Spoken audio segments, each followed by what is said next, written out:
Okay, so now we're going to look at absolute values. And so, in case you're not familiar with absolute values, basically it's just the distance that a value is from zero. So, like for example, right here, if you plug in, if you let x equal -2, when you take the absolute value, well, -2 is 2 units from zero, and so that's why it's up here. Okay, so the absolute value of +2 is also 2 units from zero. So that's all it is. We measure distance as always being positive. So that's basically all that absolute values are really going to kind of do for us. So we're actually going to use the same 3 points we did for the parabola, but you have to be careful because the difference is it's the shape of a V. It's not the shape. It's not bowl shaped. Okay, so you just kind of have to be careful about that. Okay, so um, those are the 3 points that we'll use right there. So let's go ahead and get started. So on this first one right here, you have the absolute value of x, and then you're adding 4 to your results. Hence, you're going to go up 4. So the first points are right here. Those are the original points. And so we're going to go ahead and shift them all up 4. So 1, 2, 3, 4. 1, 2, 3, 4. 1, 2, 3, 4. So there we go. And then um, we're just going to draw that and that. And there you go. That's it. Okay, so we'll go ahead and knock out the rest of these. So this time we have the +4 inside the absolute value. So this time it's going to cause us to shift to the left 4 units. Okay, so we take those original points right here. We're just going to all go to the left 4. So let's see, 1, 2, 3, 4. 1, 2, 3, 4. 1, 2, 3, 4. And we'll go ahead and connect that.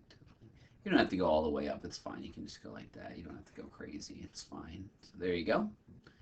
Like I said, it doesn't have to be beautiful. I mean, you want to be in the right spot and you want to have the right shape. That's about it. All right, so now our next one's going to have two transformations. So the first one is going to be to the left 3, and then it looks like we're going to go down 2. Okay, and so let's see, we take those original 3 points right here and apply our transformation. So left 3, 1, 2, 3, down 1, 2. Left 1, 2, 3, down 2. Left 1, 2, 3, down 2. And now we go ahead and draw, let's see, yeah, that looks good. Draw that and that. There you go. That'll work. Okay. So down here, let's see what we got going on. So we got this +3. So that's actually going to cause us to go left 3. And then basically at this negative in front. So you're multiplying all the results by -1. And I've said this a couple times. Results mean, you know, your y values, right? So that's what we're going to do. We're going to multiply, or basically it's a reflection, but you can say multiply y by -1. If you want to say reflection, it's the same thing. So it's going to reflect across the x-axis. So however you want to look at it, it'll accomplish the same goal. So we're going to go left 1, 2, 3, and then you multiply by -1, or reflect across. See, you end up right there. Same thing. Left 1, 2, 3. Y is already 0, so if you multiply by -1 and you're on the line of reflection, so you just stay right there. And then this other one, we're going to go left 1, 2, 3, and then you reflect across or multiply by -1, we end up down there. So this absolute value is going to open going downwards. So here we go.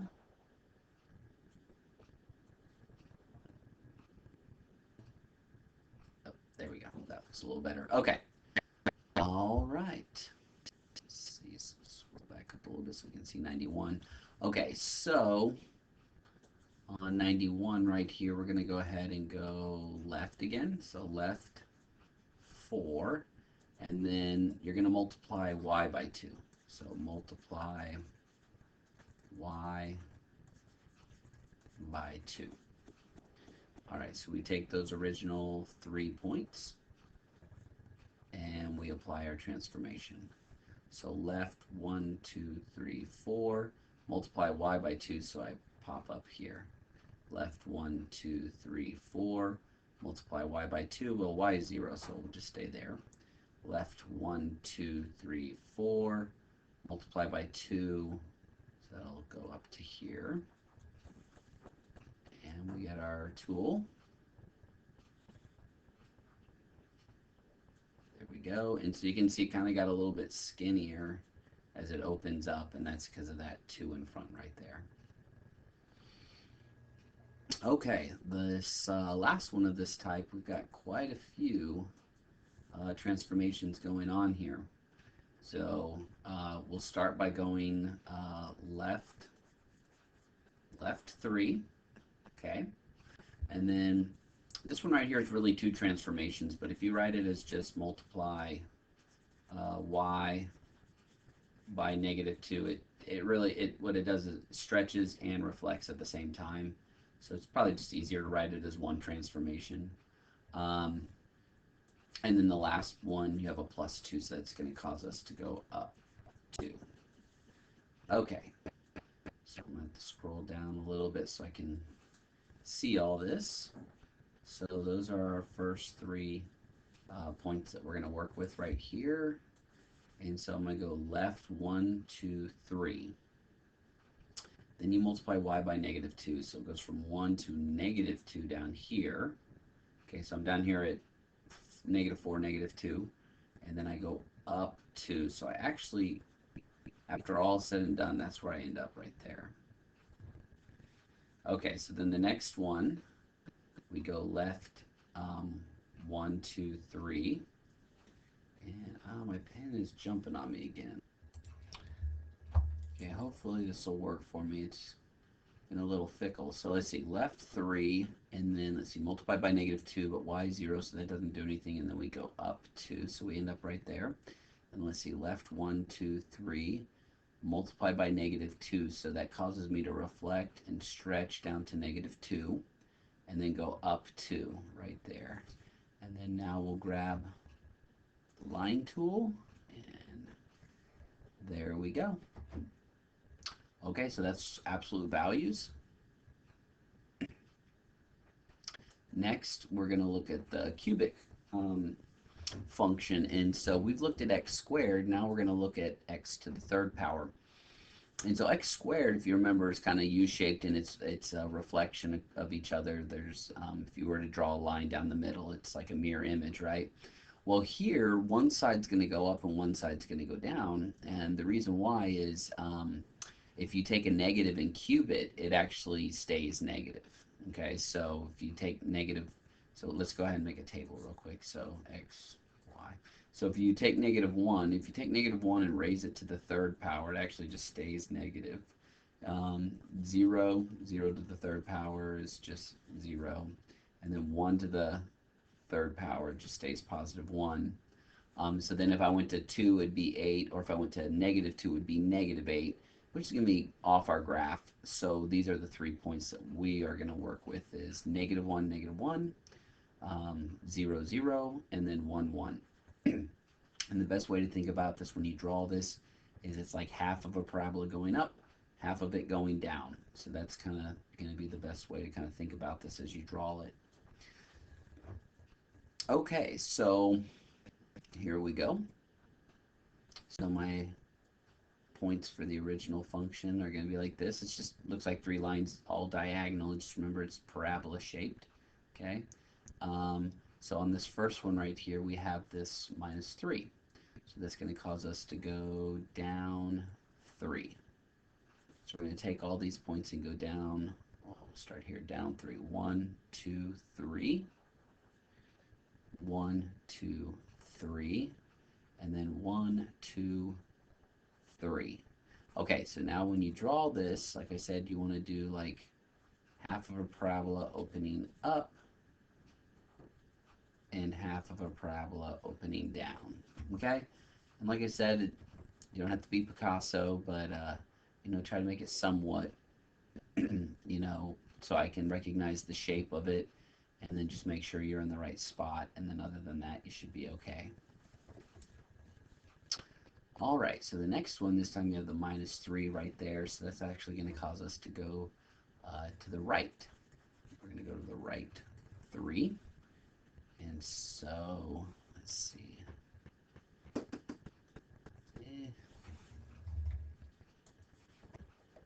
So we look at those initial points right here, and we go to the right 3. 1, 2, 3. 1, 2, 3. 1, 2, 3. And then we go like half of a parabola going up,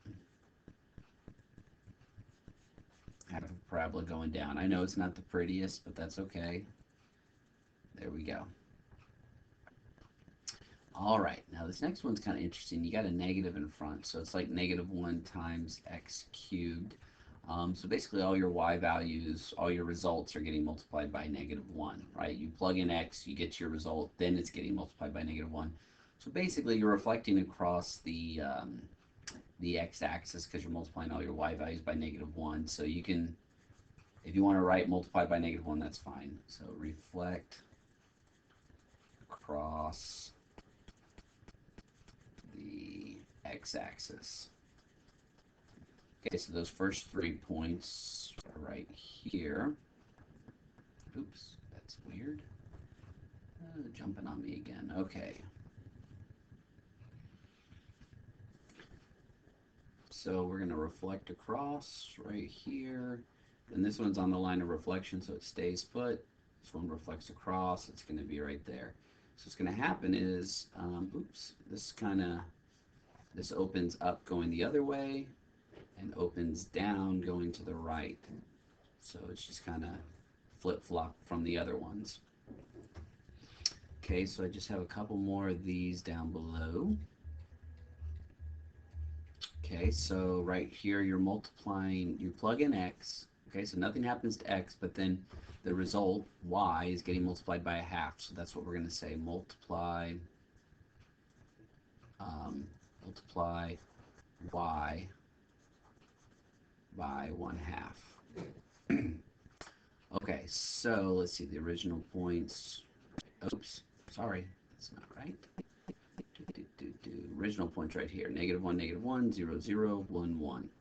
And so all the y values get multiplied by a half. And so we kind of saw this behavior in the parabolas. And what it's going to do is just cause it to open up kind of at a wider pace. So as I go up into the right, it just kind of, it's just a little bit wider as it goes up. Same thing as I go down. It's just going to be a little bit wider. And it's not perfect, but it's the right shape. It's in the right spot, so that's fine. Okay, 2 more of these. So right here, this is going to cause us to go right 2, and then this is going to cause us to go up 1 right here. Okay, so let's see, we'll put those first 3 points. All right, so we're going to go right 2, 1, 2, and then up 1. Right 2, up 1. Right 2, up 1. And so we draw half going up and half going down. There you go. Okay, this one right here, we're going to go right 3. Okay, and then you have to apply this part before you go down too. So right here, we're going to multiply y by a half. And then here, we'll go down 2. Okay, a lot going on there. So let's see. So the original points are right here. And now we just have to follow our transformation. So write 1, 2, 3, multiply y by a half. So my y value right now is at -1, so it goes to 0.5. And then I have to go down 2. So I go from -0.5 to -1.5, then to -2.5. Hopefully y'all can see it. I'm going to go ahead and scroll further down. There we go. So now you can see it. So it's at 2 and then -2.5. So to the right 3, multiply by a half. So that actually went from -1 to -0.5. And then I had to go down 2. So it ended up at -2.5. The 0, 0, let's see, so we move that to the right 3. When you multiply by a half, that doesn't do anything because 0 times a half is 0. And then we'll go down 2, so we'll end up right there. And then our third one, we go to the right, 1, 2, 3, multiply by a half. So I'm going to go from 1 to being at 0.5, and then I go down 1, 2. So I'm going to end up right there. All right, so now we'll go ahead and connect the dots, or well, make our graph. I'm sorry, don't want to connect the dots. There we go. So you want to draw your cubic shape right there. Okay, so we only have one left to go, and it's basically going to be the inverse operation of cube. Okay, so the inverse operation basically just means the opposite. So the opposite of cubing is going to be cube rooting. So we're going to take the cube root of x, okay?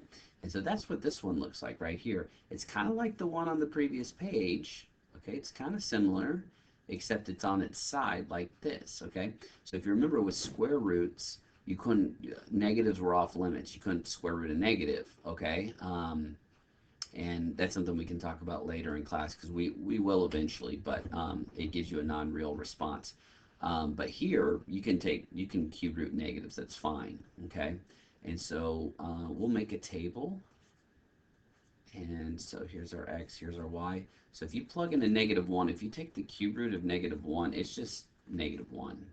Take the cube root of 0, it's just 0. And then if you take the cube root of 1, it's just 1. And so just a kind of quick review about cube roots. All it is so like if you're asked this, if this was a question, okay, the cube root of x equals, and we'll put a question mark there. What it's basically asking you is what to the third power equals x. So basically they're just asking you what to the third power would give you this value inside the radical sign right here, okay? So 1 to the third power would give you a 1. And so like we could do one more, like 8. So if you do the cube root of 8, it's saying, oh, I'm sorry, yeah, 8. So what it's asking you is what to the third power gives you 8, and that would be a 2, right? So 2 to the third power equals 8. So anyway, it's just a little review of cube roots. So we're probably going to stick with these points right here. And so they're actually the same exact points from the previous graph. They're the exact same points. But once again, you have to be careful because cube roots go up at a very slow pace as opposed to cubic powers. Cubic powers take off really fast and go up high. These kind of go up at a slow rate, and it looks like the square root function basically, except that you have like a little back end to it also. Okay, so we'll use those 3 points to draw this. And let's see, I just have a couple of these. Okay, so right here on this first one we have a +2, so we're going to go up 2. So we get our 3 points right here. And we're just going to take them all up 2. 1, 2, 1, 2, 1, 2. So they all go up 2. And then, just do your best to draw this. So we're going to kind of like half of a parabola going, or I'm sorry, half of a, well, yeah, it's like a square root going to the right, and then a square root going down and to the left. And there you go. Okay, the next one instead is a horizontal transformation. That's going to be left 2. So we'll put our 3 points down here. And I'm going to go left 2. So left 1, 2, left 1, 2, left 1, 2. Okay? And so we're going to draw our parabola going up like this. Or, well, it's a cube root function, sorry. But you know what I mean. The shape of it. And then to the left and to the right. And there you go. All right. This next one right here, we've got the minus 2. So this time we're actually going to go to the right 2. And then this 1/2 is getting applied afterwards. And so you're basically multiplying your results by a half. And by results, we're talking about y. I've said that a couple times. And so that's what we're going to do. We're going to multiply y by 1/2. So we start with these 3 points here. Okay? And so we're going to go to the right 2, 1, 2. Then when I multiply the y by a half, 1 times a half actually takes me down to 0.5. Okay? This one goes to the right 1, 2. Multiply 0 by 1/2, it just stays right there. And then this one goes to the right 1, 2. And that -1 gets multiplied by a half, so it goes to -0.5. This one can be a little tricky to draw because it it constricts a little bit. So this one's not going to be the prettiest one. So it just goes up at a slower rate, and it kind of goes down like that at a slower rate. And so it doesn't look the best, but there you go. All right, so I've got 2 more below, and then that is going to be it. Okay, so the last one doesn't look too bad, but this one has quite a bit going on. I'm actually going to go ahead and skip that one. Let's just go on to 115, and then I'm just going to stop there. So if you look here, we're going to go to the left 2. Okay, so left 2. And then you have that -1 in front that's getting multiplied to your results. So you can either say multiply y by -1, which causes you to reflect across the x-axis. So however you want to write it. So reflect across the y-axis. Okay, or you could say multiply by -1, the y value by -1. However you want to list it is fine. So let's see, I'm going to go ahead and list my 3 points right here. And so I'm going to go left 1, 2, and then I reflect across, so I'm going to end up down here. Then I go left 1, 2, and I'm on the line of reflection, so I stay where I'm at. Then I go left 1, 2, and I reflect across, and that's kind of interesting. I end up on top of one of those original points, okay? And so we'll just go ahead and draw this the best we can. And so you'll notice that this time, when I go to the right, it's curving and going downwards, kind of at a slow rate. And as I go to the left, it curves up, and at a slow rate, it's rising. Okay, so I hope that helps y'all with the homework. And so if y'all need anything, just send me an email.